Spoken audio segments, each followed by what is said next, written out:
Bismillahirrahmanirrahim. Assalamualaikum warahmatullahi wabarakatuh.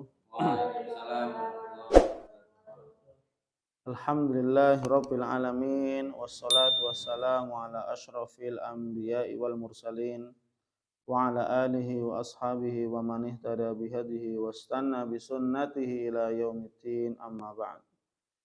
Bismillahirrahmanirrahim. Rabbi zidni ilman Allahumma anfa'ni bima 'allamtani wa 'allimni ma yanfa'uni warzuqni ilman yanfa'uni. Amin. Alhamdulillah kita terus-menerus bersyukur kepada Allah Subhanahu wa taala dengan kita senantiasa mengucapkan alhamdulillah. Segala puji hanyalah milik Allah Rabb semesta alam. Dialah zat yang Maha Pengasih lagi Maha Penyayang yang telah begitu banyak melimpahkan kepada kita segala nikmatnya, karunia-Nya dengan segala macam bentuknya kepada kita sampai saat ini, detik ini.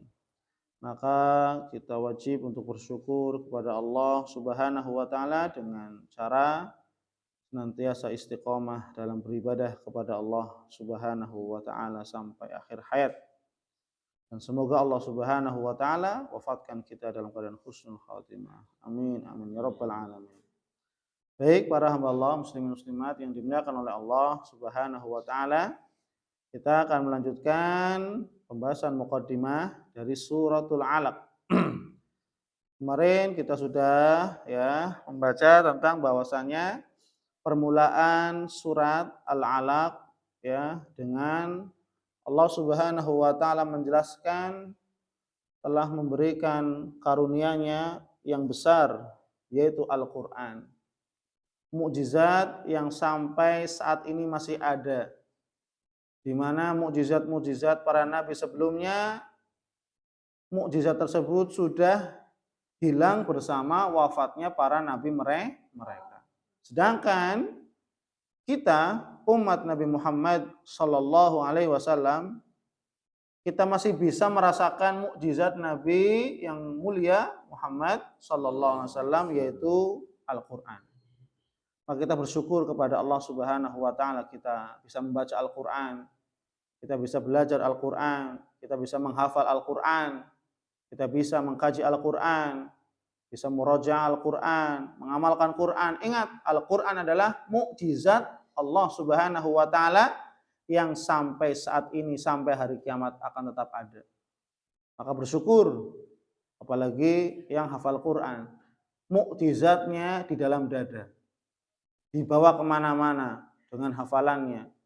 Maka bersyukur Allah muliakan dirinya, hidupnya di dunia dan akhirat insyaallah. Kemudian thumma tahaddatsat an tughyanil insan fi hadhil hayah bil quwwah was-sara. Kemudian surat Al-Alaq di situ di dalamnya Allah Subhanahu wa taala menceritakan menyebutkan tentang kesombongan manusia. Kesombongan manusia di alam dunia ini dengan adanya kekuatan dan as-sara, kekayaan. Orang kalau kuat semakin kuat, rata-rata semakin sombong. Mentang-mentang kuat, maka menzalimi yang lemah. Mentang-mentang kaya, maka menzalimi yang miskin. Ya, itu. Wa tamarrudihi ala awamirillah bisababi ni'matil ghina. Dan mereka orang-orang yang sombong, mereka juga menentang Allah Subhanahu wa taala, menentang perintah-perintah Allah. Menentang perintah-perintah Allah. Disuruh untuk menyembah kepada Allah, tidak mau.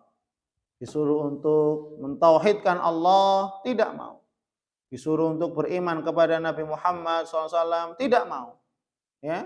Mereka betul-betul nyata menentang Allah Subhanahu wa ta'ala. Dengan apa? Tidak mengerjakan perintah-perintah Allah. Meninggalkan perintah Allah.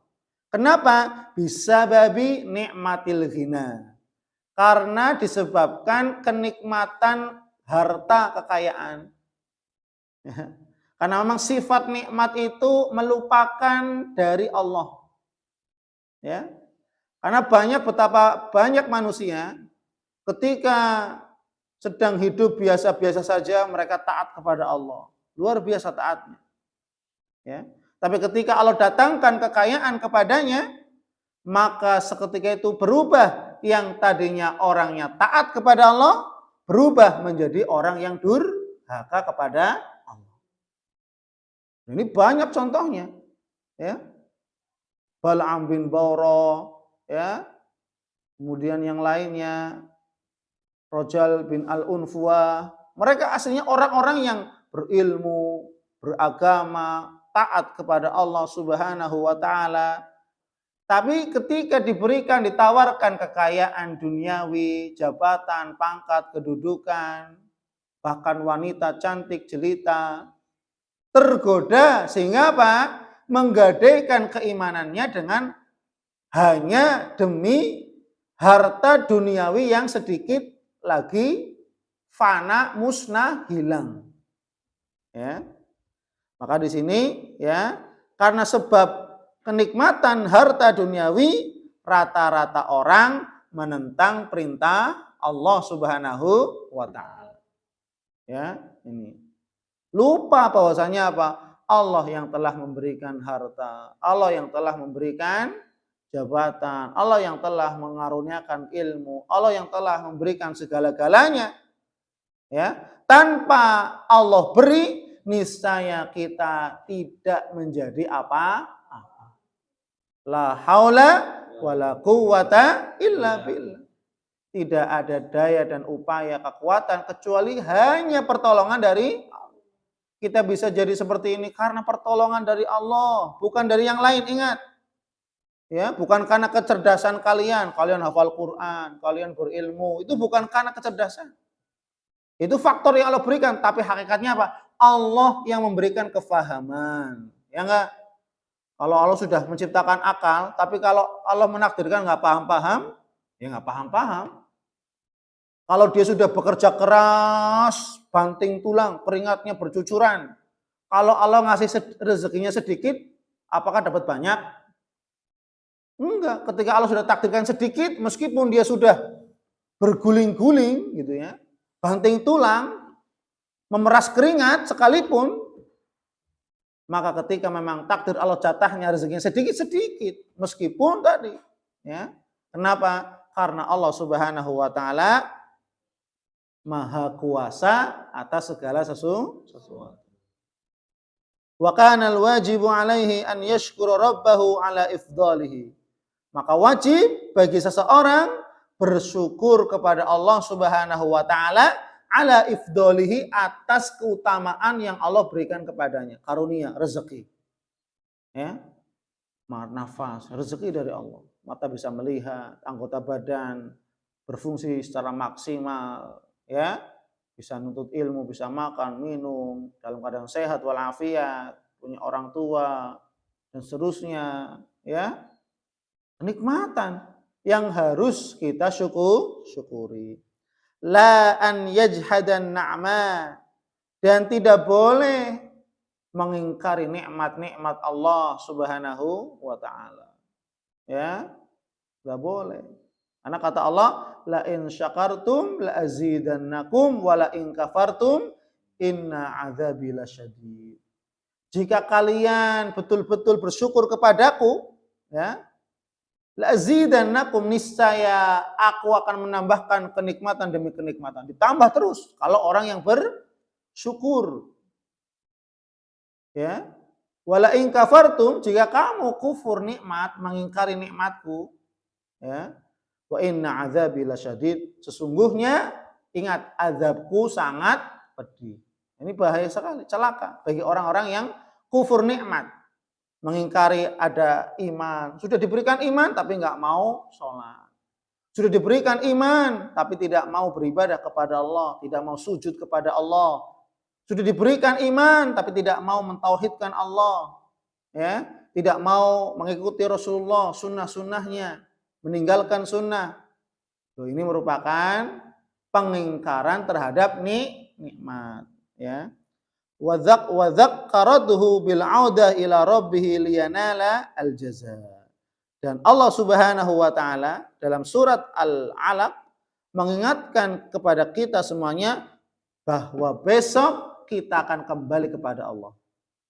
Inna ila rabbikar ruj'a. Sesungguhnya kita semua akan kembali kepada Allah Subhanahu wa taala. Mati, akan mati. Dan masing-masing kita akan mempertanggungjawabkan amalan-amalan kita di hadapan Allah Subhanahu wa taala. Maka pertanyaannya, sudah siapkah kita menghadap Allah dan sudah siapkah kita untuk diadili, dihisab oleh Allah Subhanahu wa taala. Tsumma tanawalat qissah Abi Jahal Fir'aun hadhil ummah. Kemudian surat Al-Alaq Allah Subhanahu wa taala menceritakan tentang kisah Abu Jahal yang Nabi Muhammad sallallahu alaihi wasallam mengatakan bahwasanya Abu Jahal adalah Fir'aun hadhil ummah. Adalah Fir'aunnya umat ini. Jadi masing-masing para nabi itu memiliki Fir'aun. Nah, kalau Nabi Musa ya Fir'aunnya Fir'aun itu, ya. Nabi setelahnya Nabi Daud, Nabi terus punya Fir'aun yang mereka adalah ketua-ketua orang-orang kafir yang mengingkari para nabi. Nah, maka apa? Abu Jahal, Nabi mengatakan, Inna Aba Jahal Fir'aun hadhil ummah. Sesungguhnya Abu Jahal itu adalah Fir'aun umat ini. Kenapa? Karena Abu Jahal adalah orang yang paling menentang Rasulullah Sallallahu Alaihi Wasallam. Maka menjadi apa? Fir'aunnya umat Nabi Muhammad Sallallahu Alaihi Wasallam. Coba ya, diberi gelar Fir'aun umat hari ini. Artinya apa? Orang yang paling keras dalam menentang dakwah Rasulullah Sallallahu Alaihi Wasallam. Alladzi kana yatawa'adu ar-rasula wa yatahaddada. Yang Abu Jahal itu senantiasa terus-menerus mengancam Rasulullah Sallallahu Alaihi Wasallam dan berperilaku keras kepada Rasulullah Sallallahu Alaihi Wasallam. Ketemu Nabi ucapannya pokoknya sudah menyakitkan. Tidak ada kata sopan santun kepada Nabi, sudah enggak ada. Ya, ucapannya, perbuatannya dan seterusnya sangat menentang Rasulullah Sallallahu Alaihi Wasallam. Wa yanhahu 'anis shalah, dan Abu Jahal melarang Nabi sholat. Nabi lagi sholat, dilempar kotoran, dikucurkan kotoran, ya, diberikan apa dan seterusnya, ya. Intisaran lil authan wal asnam, sebagai bentuk kemenangan atas berhala-berhala Abu Jahal yang mereka sembah, Abu Jahal dan yang mereka sembah. Tuh, ya, makanya naudzubillah. Kemudian wa khutimatis surah biwa'id dzalika syaqiyul kafir. Nah, kafir, ya. Maka surat Al-Alaq ini ditutup oleh Allah Subhanahu wa taala dengan ancaman bagi mereka orang kafir, ya, yang sengsara. Biasyaddil iqab, dengan siksaan yang paling berat. Idza istamarra ala dalalatihi wa tughyanihi.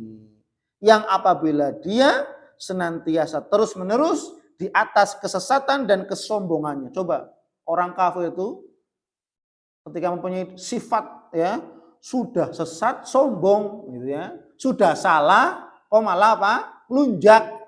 Ini termasuk sifat kekafiran. Sudah tahu jelas salah, malah melunjak. Ibaratnya gitu, ya.